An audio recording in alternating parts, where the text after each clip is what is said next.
Trojans 3rd and 10 in the fourth quarter. This game has been one of the worst offensive performances both ways this season, but the Bobcats have a chance with 5 minutes left on the clock.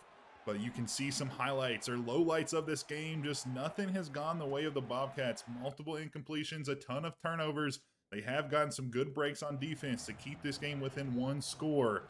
But Garner will drop back to pass across the middle. He'll find Chris Don Jr., one of the first completions of the game for Garner. Off to handoff this time, but Perry will get stopped in the backfield. 2nd and 12. The clock keeps rolling. Another drop back to pass. Don Jr. once again. 3rd and 9 now. They need 9 yards to keep this drive alive. Dropping back to pass across the middle. Maven Anderson on the receiving end. Not enough. 4th and inches. In I formation, Garner drops the ball, and it will be recovered by the Trojans. It doesn't matter because it's a turnover regardless. The Bobcats need another stop. They have 3 timeouts left in this one. They get the first one there. Drop back to pass. The Trojans get sacked. Bobcats will use their 2nd timeout of the game. 3rd and forever. The Bobcats need to stop. Deep down the field, jump ball, intercepted by Terrell, and he'll be running it back to 50 and gets stopped just across the 50. But the big interception could be the momentum swing the Bobcats need to take this one home. Perry on the flat is tackled for a loss of 5. Bobcats have no time to waste. They're going to go no huddle. They're going to pop the screen out, but the block's not there. Perry again tackled for a loss. 3rd and 19. One more play. They will probably choose to go for it on 4th down if they don't get it here. Drops back to pass. Garner, an open receiver, and it is caught. No, it's not. It is dropped in the last second. And it'll be incomplete. 4th down. Up in the air. Intercepted. He was trying to find Lyons across the middle, but the linebacker was able to undershoot the route, and that will be a big pick. And that one will end this game as the Trojans go in a victory formation, and they'll take this miserable outing home on this rainy and dreary day here in San Marcos, Texas. And after the game where we lost to the Trojans, where there was only 3 points scored, it was a rainy and wet game. That was the biggest effect on us. We weren't even able to get any rushes going. The Trojans ran for 25 times for a -9 total amounts of yards. We had a little bit better day with 19 carries for 21 yards. Just an abysmal all-around performance from both teams. But the Trojans did sneak it out with that field goal. That was the game-clinching field goal in the 3rd quarter. But looking at our quarterbacks, Holden Garner with a 23 quarterback rating. Not even sure you could get it that low. His longest pass of the day was 11 yards. We did sub in Brad Jackson there in the 3rd quarter trying to get something going on the ground. It didn't work out, so we went back to Holden Garner at the end of the game. 8 for 18 and then 5 for 10 from Jackson. Just 2 miserable performances, and it wasn't much better on the other side. Although he did pass for 186 yards, a 69% clip, and wasn't able to throw a touchdown, did throw 1 interception. Just all around terrible performance. And that's a big issue with College Football 26, just the rain. And there's a ton of rain games, so it's just going to be a constant issue throughout the series. And that puts us up in the air with Willie Newton. We were bringing him on a visit this week, the 2-star right guard. We needed him to help us out on the line. He's not a great player, but he will be somebody that we have as a backup and hopefully develop over the next few years. He was on a visit, and we fought to 2-4. His team was on a family visit, and we lost, so it was, not going to be good. We'll have to wait until next week to see kind of what the effects from that are. And after the game, it really made us reconsider kind of our quarterback situation. Holden Garner, again, having a miserable game. He got subbed out for the freshman Brad Jackson just because he's a better runner, and we thought we could, run some options and try to get something going on the ground. It didn't work out, like we just mentioned. We also have Nate Yarnell, another pocket passer at 6'6". He is a senior and will be leaving us at the end of this year, but Garner also might leave as well. His deal breaker isn't good. It isn't met, and that's championship contender. And right now we're sitting at 2-4, 0-2 in the Sun Belt. So we are probably going to miss a conference championship game. So we're not even going to be able to call that some type of championship. So we may lose him as well. So we need to strategize over the next few weeks. If we're going to keep Garner, we're going to keep him for next week at least when we match up against Coastal Carolina in week 9. This one's at home. We have 3 more home games before we go on a 3-game road stint.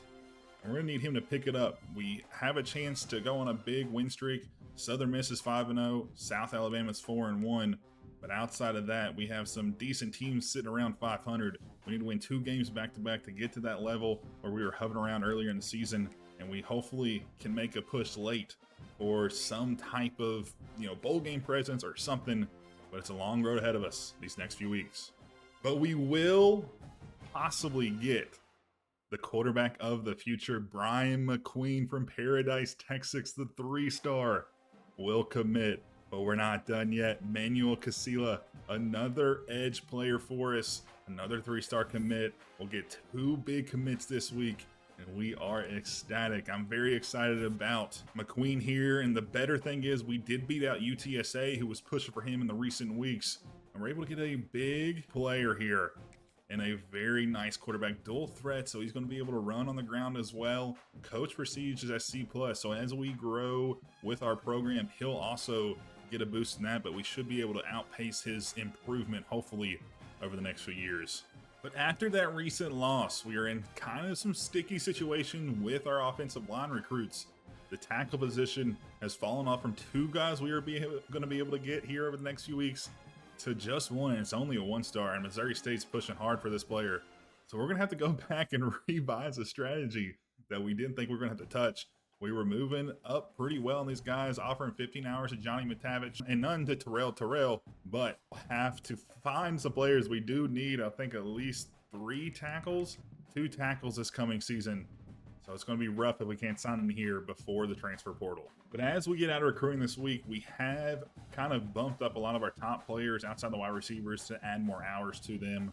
We put 25 hours on Connor Dorsey, a big linebacker that we're going to hopefully bring in. He is a JUCO though, so he may be a little bit more experienced than some other players. Travis McCarrions, also the cornerback, the 3-star. We're hopefully bringing him in the next weeks. And Craig Gainwell as well is going to be another guy we target pretty heavily over these next few weeks to kind of continue this building of the top guys on our recruiting board and hopefully get them and be able to devote more hours to some of the worst guys down the list. But as we jump into week 9 here, we'll be taking on the Chanticleers from Coastal Carolina. Looking through their schedule, they lost a decently close game against Virginia, a top P4 program. They also blew out Troy, who we struggled with last week, but they're coming into our game on a 2-game lose streak where they lost by more than a touchdown in both. They're coming in the game at 3-3. We're 2-4, and we will be playing at home this week. We might have the advantage there. We are looking for our first win of conference play. Can we get it done against a decent team who's very evenly matched and has a leg up on us in the record books? But can we get the win at home? And as we stroll into the game, we will have a few guys on a visit. Warren Kafka leads us in that category. The top 1,200 player in the country, a physical route runner who we really want to get, is coming on a visit. It doesn't look like there's going to be anybody around for him. We could close him out this week. 81 route running from him. He has decent route running all the way around. That would make sense with his archetype. But catching will definitely be Warren Kafka's worst stat here. 62 is not good, but that's something that we can hopefully get him into the program and work on. And then there's a couple other guys that are going to be on a visit this week, starting with Connor Dorsey, a Sam Lightbacker who we are looking like we're going to get. We could close him out this week as well. A bunch of these guys are closing out, but Roman Truman, a guy who we have a leg up on Rice and Sam Houston State, and will be on a visit this week. And if we get a big win, we should close them out. We should close them out regardless, but it could be a big week for getting some of our top recruits. But taking a look at the roster of the Chanticleers, they're not as top heavy as one would seem. Only 3 guys above an 80 overall. One's a wide receiver, one's a running back, and then a left tackle. So they're heavily offensive loaded like their stats show. So we hopefully will be able to slow them down slightly. But Raquan Barber is going to be their quarterback, a backfield recruiter sophomore. He looks very, very good. Could be a lethal guy that we're going to have to face a few times over the next couple seasons unless he decides to transfer out. But the sophomore has pulled down, so he'll have more ball security in the pocket. But he'll be a guy we have to look out for and pay close attention to. Another guy we'll have to do that too is Jalen John, the lead back for Coastal Carolina. The senior who chose to go across the country to the East Coast is a very, very scary player. Not the fastest guy on the field by any means, But at 5'11", he could be a hefty load to take down and play a lot of bully ball and just try to run over our linebackers. Hopefully our second level is going to be able to, slow him down and kind of keep him in the box and not let him get to the edge where he's going to have a big advantage on our quarterbacks. We have Javin Simpkins as backup running back. The second string is going to be injured, so we're not going to face as big of a slate of running backs here. But hopefully we can keep them in check. But outside on the edge is going to be Jamison Tucker, the number 8 speedster archetype, which we seem to struggle with heavily. Our quarterbacks being one of our worst units on the field are going to have to try to keep them in front and hopefully not let them get into the safeties and over the top balls. Hopefully we can get to the quarterback quicker and our defense is going to be able to take advantage of their weaker line. But as we move on to the defense, this is going to be where they really struggle. One of their highest players on the defensive side is only our 78 overall. So hopefully our offensive line is going to be able to, push them back, get some good run blocks and pass blocks and give us time in the pocket to make good decisions and let our guys get open on these weaker DBs out here on the edge. The safeties over top as well are going to be a worse unit for them. They do have a couple strong safeties that can work in and out, but if we can, run the ball a few times per possession, that gives us big gains, and then come in with a big pass over the middle, hopefully Bo Sparks or Maven Anderson can take advantage of that and have a big day. And we will be here with the kickoff, and that will start the game against the Chanticleers. And the Bobcats will have it first here with an opportunity to strike early. Lincoln Perry needs to have a big game along with Khalil Alexander, a guy we haven't really seen do much this season early on. But the first play will go to no other than Perry to the outside. Trying to get around that edge, wasn't able to. Tackled on the play for a gain of 0. Garner with the ball, and he puts it on the dirt.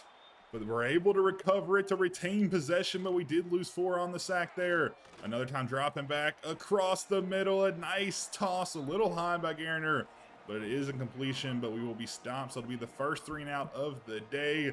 And Jamison Tucker, the man on the outside for the Chanticleers, a threat all the way around the field, is going to be a tough guy to stop. But the first pass here will go to the tight end for Coastal Carolina. Gain of 2, 2nd and 8. Of RPO action out to Tucker this time. He's able to break 1 tackle, but the cavalry is there to stop him before he's able to get going any further. A gain of 6, 3rd and 2 now. They bring the rush, and they're going to stop the running back in the backfield. Minot on the tackle. A great read there. This time the Bobcats take it over at the 40.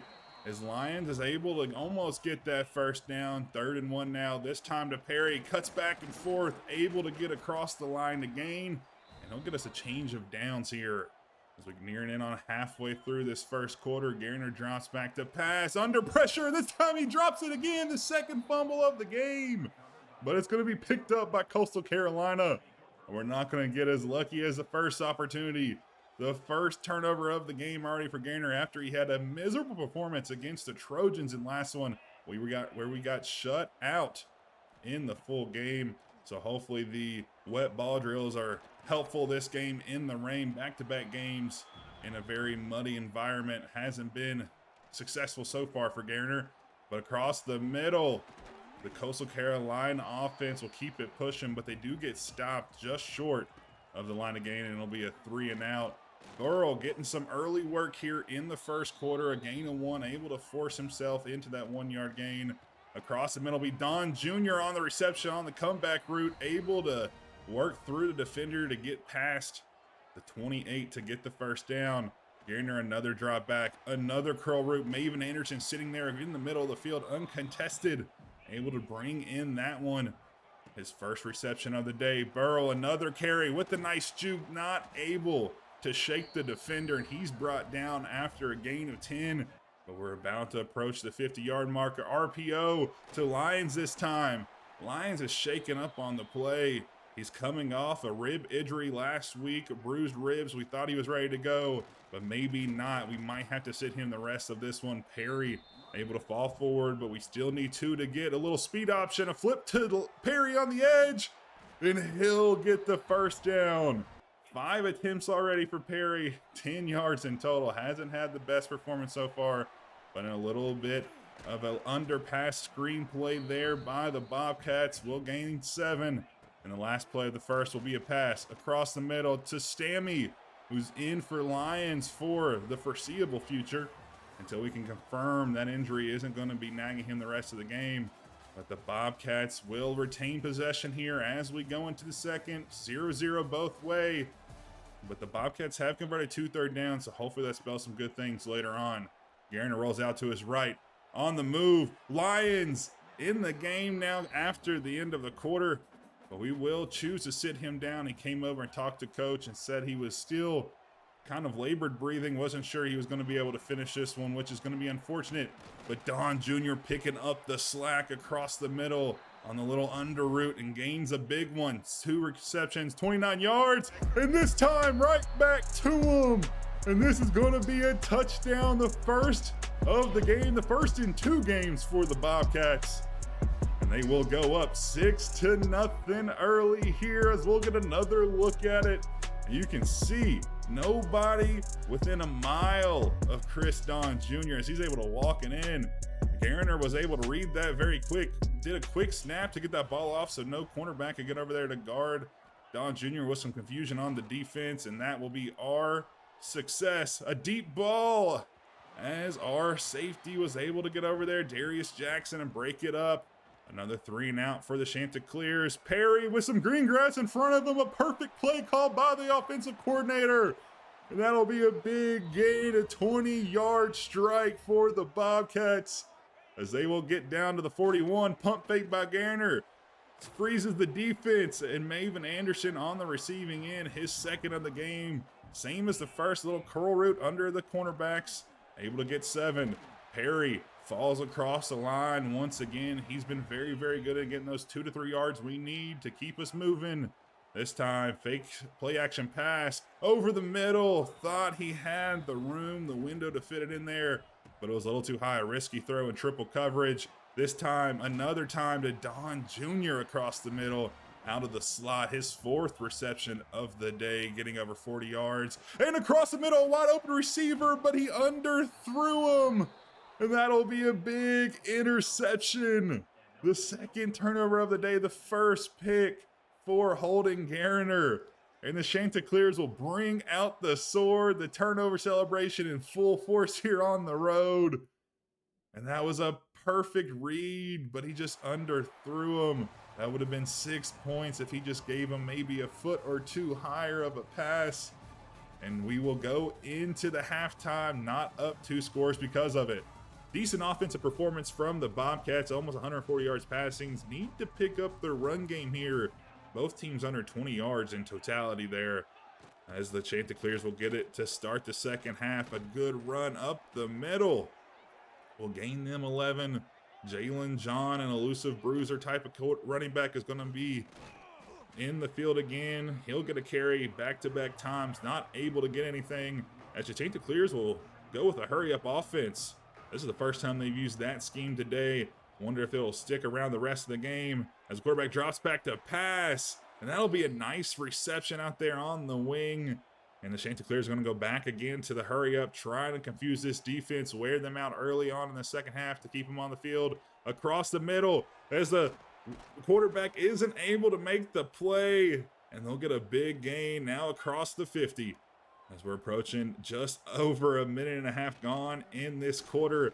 And the Chanticleers will go back to the running game to try to get something going. And they're stuffed at the line of scrimmage. Back to pass again. A wide open receiver and a nice juke move as Khalil Alexander, playing in zone, gets his feet crossed over and will go down. Hopefully they don't play that on ESPN Top 10 later tonight. But this time, out to the left, Jamison Tucker, he'll go down with an injury, which is a massive, massive swing of momentum. Already 5 receptions on the game. He will be out for at least a short amount of time. Across the middle, wide open tight end is going to gain them 8 as Brooks Johnson was on the receiving end.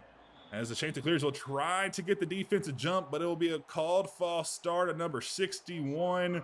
And he'll back them up 5 yards, 2nd and 7 now for the Chanticleers. Play action pass under pressure. He's going to throw it out of bounds before the defense is able to get to him to bring him down. One more opportunity here before they have to decide for the field goal. The quarterback's going to run it in, and a missed tackle is going to give them the touchdown. As number 1, our defensive back wasn't able to make the play. And the quarterback will walk in untouched for 6. First play of the next drive for the Bobcats will be a completion across the middle to Stammy. This time to Perry, getting his 10th carry of the game for a measly 23 yards. Garner back to pass. This time a screen play. Great choice by the coordinator to get them the first down as they're down to the 41. Another time, Garner dropping back to pass. Again, finds Perry, this time on a little curl route out of the backfield as Garner passes 150 yards on the day. Perry back to the carry. This time gains 5, now across the 50. Able to get his numbers up just slightly. Across the middle is going to be Stammy. He's going to make a nice juke move to miss the first defender, and they will be in the red zone now. The Bobcats, after that nice play of 20-plus yards, will have another opportunity to strike here. Second time in the red zone. The first time didn't go too well with the interception. Tough pass by Garner to Stammy. Not able to bring it in. 2nd and 10 now. Perry shuffles his feet, not able to get himself turned around, and the defensive end will be there to bring him down from behind. Garner holding his hamstring, looks to be a little bit shaken up after taking a big hit last play. Chris John Jr. bringing his 6th reception of the game, not enough to get the first down, and the Bobcats will settle for a field goal to put them up by 3, 7-10 here, halfway through the 3rd. Picking up back with the Chanticleers, a little RPO action to the tight end, a quick play, and the tight end will run over our linebacker with an explosive move there. Another RPO, back to it. If it's worked once, why not try it again? As the wide receiver brings it in out there on the edge to get him the first down. Quarterback doesn't like what he sees across the middle. Couple pump fakes, couple head fakes, and that is going to be a terrible coverage scheme there by the cornerback as Barber is 7 for 11 for today. This time to Knox across the middle, able to get 10 and more, gets 12 on that one. His 3rd carry of the day for 38, not a bad start for him. With the lead back, Jalen John, not able to get anything going, a loss of 2 there. 2nd and 12, we need to stop here. The screen, looks like a screen. The line just allowed everybody on the defensive line to walk through, and that'll be a great tackle out there on the wing to stop them from gaining anything. A loss of 6. 3rd and forever. Barber drops back. Under pressure. Able to complete the pass across the middle, but not enough for the first down. And the Chanticleers will punt this one away. And this is going to be an amazing punt. Inside the 5, the Bobcats are going to have to keep this one under control and not get tackled in the end zone. And Perry's able to make a nice cut to the edge. A spin move past the first defender. And he'll get us out of the red zone into the 24-yard line. What a great run. Hasn't had success out there to the edge today, but the first time is the best run of the day as Burrell with a nice juke move and able to shed a tackler to get a couple extra yards down to the 42. Both running backs doing it for us today. Big carries to both of them back to back. This time we'll choose to drop back. Garner running under duress on the run, a wide open receiver, and that is Chris Dunn Jr. able to keep his feet in bounds. And that'll be a massive, massive reception on the sideline. And Holden Garner really showing up this week after a miserable performance. Only able to complete 5 passes last week. This time 43 yards through the air. And then some nice footwork by the senior to keep his feet in bounds and get us a couple extra yards. Now in the red zone. Back to Perry. Able to get us 3. Not a bad carry. Freshman in now in the backfield. But it doesn't matter. We're going to go back to it. And a 2nd touchdown of the day for Chris Don Jr. from Garner. And he will be a human highlight reel here for us. A great break off the line. Way to bring it in. And he even took a late hit on that one as well. Great read by Garner. Saw that the defender was playing him a little bit on the outside and knew exactly what he wanted to do with it. Up 10 now. Barber drops back to pass. Able to roll around. Throws across his body, across the field. And Alexander playing in the zone coverage. Able to blow that one up. He's been in zone coverage a couple times today. Hasn't done too shabby as a defensive edge out there. Not the most fleet of foot guy, but is able to stay in front of guys pretty well. This time a completion by Barber will gain him 4. 3rd and 6. They need to complete this one. A flag on the play, and it's going to be a sack. What's the call? And it's going to be a holding on number 68, Hansen. And we'll get another look at it here. There are 2 guys double teaming Landry out there, and he just blows by both of them and get that sack. Barber, wide open receiver on the left-hand side. And the out-of-bounds line saves us there, as Minot wasn't able to make a great tackle, but did push him out of bounds to stop him at the 47 before crossing half field. As we'll get a nice tackle there, a massive hit on the running back. John will go out as he's hampering a shoulder after that one. But Knox, it looked like he had the line to gain, but isn't able to get across it. Jalen John back in, and he will cross the first down line. We weren't able to stop him before he got there. And it'll be a first down. A couple plays later, 3rd and 2 now for the Chanticleers. Barber over across the middle. He had John if he just threw it in front of him, if he let him a little bit. But it'll be incomplete, and they'll go for it on the 4th down. And Landry, with his 3rd sack of the day, will cost them to turn it over on downs. What a play. But we won't have success on our side, as we'll be 3rd and 10, incomplete to Stammy. And it'll be a 3 and out for us. And across the middle, a wide open receiver, as our linebacker was playing a little bit too shallow, and the safety had to go out to the edge of the field to guard that deep route. They'll have a wide open pass. Chanticleer bringing back the no huddle. Haven't seen that since earlier in the 3rd quarter. 2:50 to go in this one. They need 10 points. Under pressure, another sack for the boys. And that'll be a massive swing of momentum. After the sack, 3rd and goal, a jump ball, and this one will be brought in. What in the world? An absolute massive catch by Miga in the corner, and that is a massive, massive swing of momentum. Chanticleers are only down 3, but Burrell single-handedly is going to get us back up 10 after an amazing juke move. He'll shake the whole defense and go 60 yards for the touchdown. What a crazy, crazy run by the freshman. As we'll get another look, just completely jukes the 2 guys out there, makes them run into one another. Just look at that play. And he'll get his first rushing touchdown of the season. Another time, Barber finds an open receiver out there on the edge. That's Malik Miga. Another guy who just caught a touchdown, a crazy reception across the middle this time. Barber to Johnson, as they'll choose to go for the onside kick, and that's going to be off the foot of number 1. But thankfully, number 85 is there to pick it up and not give the ball over. And the Bobcats will go into victory formation to bring this one home in a game that went down to the wire. 28 points in the 4th quarter. What a crazy finish. Kriston Jr., player of the game, 9 catches, 114 yards, 2 touchdowns for the senior. What a great improvement over last week. But as we exit that game, we had a great all-around performance. Probably one of the best offensive showcases outside that FCS game earlier in the season. And I'm very excited with how we kind of improved on the week prior against the Trojans. And the Trojans game was just miserable. We was during the rain. Gainer hadn't had a ton of experience, so we put him through a lot of wet ball drills this week, and we were able to get him right. Offensively, we were really good. 129 yards on the ground, 254 through the air, 6 for 11 on 3rd down conversions, and we held them to a 38% clip on 3rd down conversions. So I think all around, we did very good. Raquan Barber was able to throw for 326 yards, 2 touchdowns, no picks, but he was sacked 5 times by our defense, 3 by Joe Lazon Landry. He was an absolute force to be reckoned with, 3 sacks, and was just really wrecking havoc. But on our side, 254 for Garner, 2 touchdowns, did throw 1 pick, and fumbled the ball twice. And we only gave up 1 fumble. Luckily, our offense line was able to get the second one.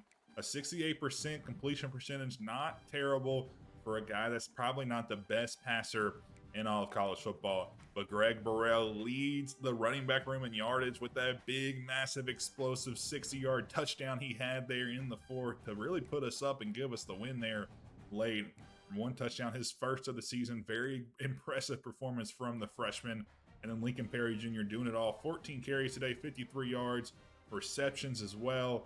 He led, or was second on the team in receptions, 6 of them, 47 yards. Not a bad clip from the running back, the senior that's going to be leaving us at the end of the year, which is going to be very, very unfortunate. But the man of the day, Chris Don Jr., has finally shown up. The junior, I've been saying he's a senior, a junior. We might have another extra year with him.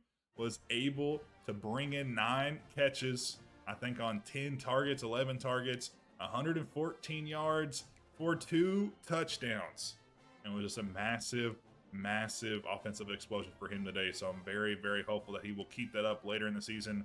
Bobby Crosby with 18 tackles. Boudoin the third got 11, and then Darius Jackson, the free safety, who got beat a couple times, was able to bring in 10. Hopefully he will remedy that in the next couple weeks. But Joe Lejean Landry, the man that led us on defense, 3 sacks on the day, will give him 6 on the season.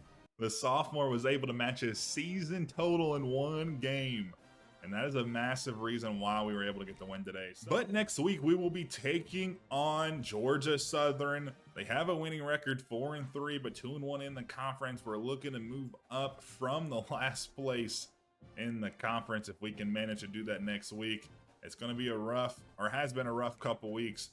Hopefully we get things turned around. If we can take Georgia Southern down here, we have a good chance of moving up into the middle of the pack in the West Side and competing for maybe a division title if we can manage to beat everybody in the division. But I appreciate y'all tuning in, and I hope y'all enjoy your day, and I'll let y'all get out of here. But as always, I'll catch you all in the next one. And a huge shout out to Chris, our very first premium channel member. Thanks for all your support, man. It's really appreciated.